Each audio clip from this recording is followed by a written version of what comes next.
And away we go. It is the Nightcap, brought to you by Galactic Fried Chicken right here on BearcatJournal.com. One of everybody's favorite segments of the week. It's Three Keys Thursday, but first, visit www.galacticfriedchicken.com to download the app for Android, iPhone, everything Galactic. Get yourself down to Dayton, Kentucky, Wednesday through Thursday, lunch and dinner. Time to pump it up, save yourself 15% off of your order, or go to the app, have it delivered. They go pretty much anywhere in the 275 loop, or shoot them an email, hit up Shane, maybe get some tendies or some fried chicken for the tailgate on Saturday as the Bearcats take on Navy. All right, Chad Brendel, Aaron Smith, Freaking Thursday, right back at you. And the weather looked like it was going to be awesome for Saturday. It's tending to be headed in a different direction as we get to Thursday, Aaron. Well, today's weather was fantastic. I'll tell you that. Yeah, they could have played today. That would have been great, but they didn't. So Saturday's looking like. No rain. 50% chance of rain. Rain and more than rain, like 20 to 30 mile an hour winds. We have seen what 20 to 30 mile an hour winds can do to this passing game. It's the only day I see rain in the entire 10-day forecast. Yeah. That's pretty cool. Playing a triple option team. No big deal. Yeah. And the run game's been really good of late. Yeah. Let's get to it. Three Keys Thursday. Let's rock it out. Here we go. Well, I didn't know that the weather had changed, but I think these things still pretty much ring true. My number one is the offense has to run longer, sustained drives. You can't force the defense into a position where they're on the field for damn near 2/3 of the game. We're going to have to do this again. You're just poking the bear at this point. That's where that came from on Tuesday night. Is you just keep saying the same thing, but it drives me nuts over and over again. But just to do this. But I don't think you would disagree that the offense needs to run less 3-and-outs. Less 3-and-outs, yes. But if they run a 4-play, 75-yard touchdown drive, I'm not going to complain. That would be a longer drive. But I think that they also need one play. They'd still be scoring, which they didn't do super often on Saturday either. What's going to be interesting here, and we'll get to it throughout this, is like Dave and I talked about last night. The strength of this Navy team is their run defense. The biggest weakness of this Navy team is their pass defense. So, considering what they go up against in practice week after week, that should come as no surprise. Yeah. So we'll see. It's not a recipe for sustained drives if you're struggling to run the ball the way this team has struggled to run the ball. The 3-and-outs certainly have to stop. Correct. And there's way too many of them. And the 10-play drives on defense also would be nice if those could be cut down on. Which brings me to my next point. Well, I switched them around. But you have to pass the ball better and then catch the ball better, because overthrowing a 6'7" target shouldn't happen. I believe that's how tall Lenny is. No, Lenny's like 6'5". Okay. That's still, you shouldn't be overthrowing a 6'5" target. Give him something that he can go up and get, sure.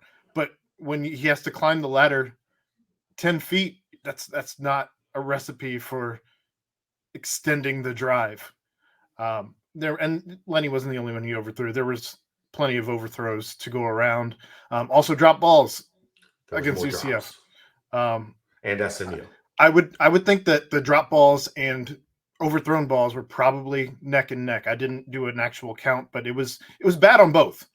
At the end of the day, it was bad on both. And you cannot extend the drive and sustain the drive if you're having both drop balls and overthrown passes. So pass the ball better, catch the ball better. And number 3, defend the edges. They clearly, PFF has come out with a new number 1 ranked player, It is Dante Corleone. He was tied for number one last week. Well, he is, and this week is now he is atop the throne solo. Sole proprietor at the top, number one. But it can't just be Briggs and Corleone. You have to find a way to defend the edge, which in turn should stop the run.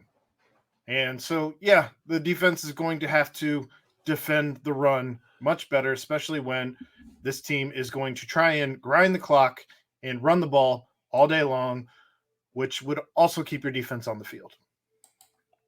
Yeah, I mean, I'm obviously you're always worried about running of every kind when you're playing a triple option team. Yeah.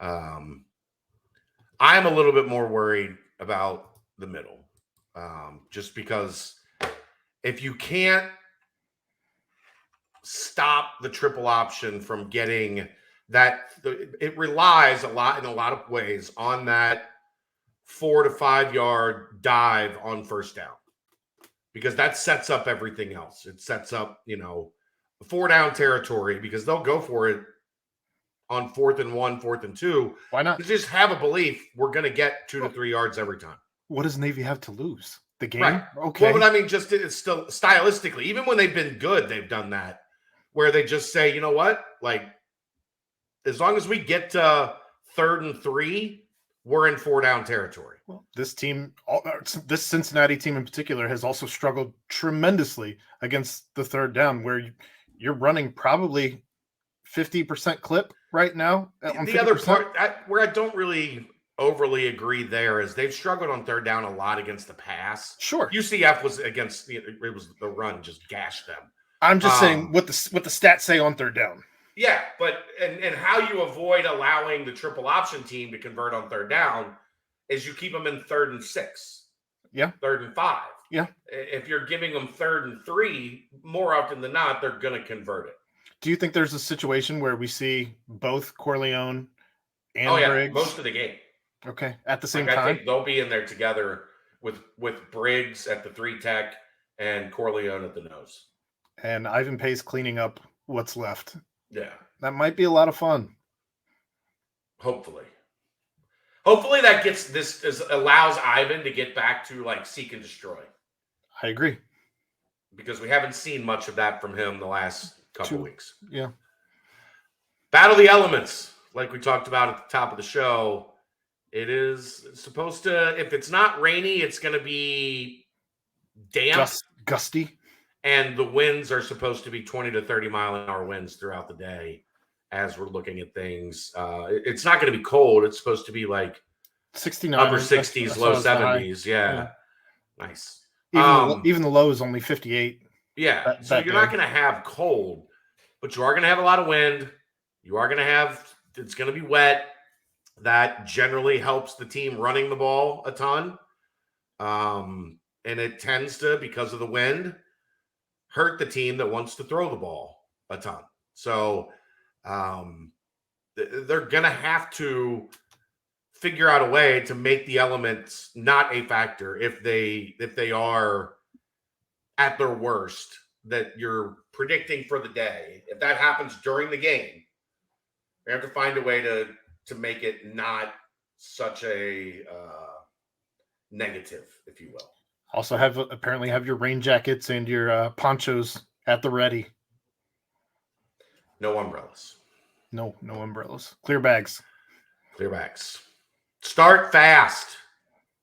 Offense can't go 3 and out the first 2 drives. Defense can't let the other team march down the field on one of the first 2 drives for 50, 60, 70 yards. Like the defense has been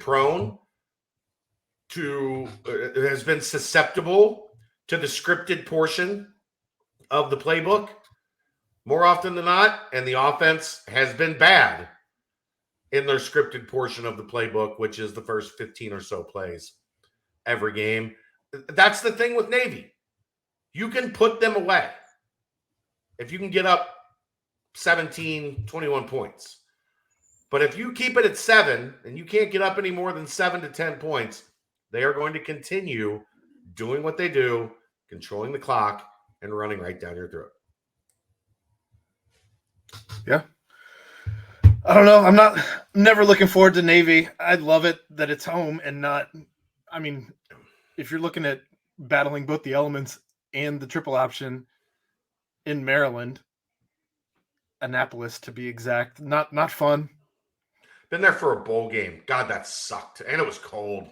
The only thing Virginia good about Tech, that was terrible. You a crab cakes guy? Kelly is. Crab cakes are especially out there. Well, we went to we went like 3 days early for the Military Bowl. And we did a day in DC, and then we did a day in Baltimore.